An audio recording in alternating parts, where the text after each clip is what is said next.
What's good, everybody? It's the man with the plan, Joshua Brown, and today I'm going to be making watermelon juice. Let's get to it. Like, comment, and subscribe. Okay, so of course, the first thing you want to do is cut up the watermelon into pieces, just like this, and then put your pieces somewhere. But also, you want to dig out the seeds. If you have a watermelon with seeds in it, you want to take those out. If it's seedless, don't worry. But yeah, you definitely want to cut these into individual chunks. All right, so now that we are done stripping out all the black seeds that were in the watermelon, we're going to take all those pieces and put them into the blender.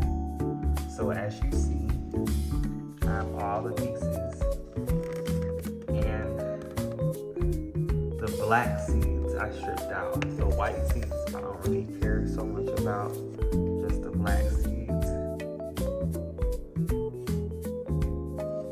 And if you have one black seed floating around, that's not gonna, it's not too bad. I did my best. But for the most part, you want to take out as many black seeds as you can. And as you see, I have my blender hooked up, and now we are ready to start blending. I'm using the Oster blender that I got from Target. So this is what it looks like once it's all blended up. And now all we're going to do is just strain it with a strainer.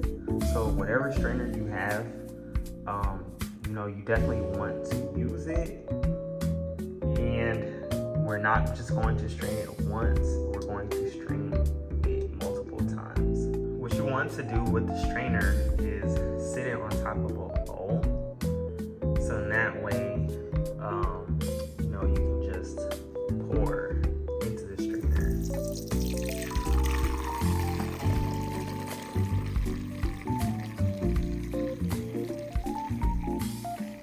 Just like this. So you definitely want to continue to do that process over and over again. There you have it, folks.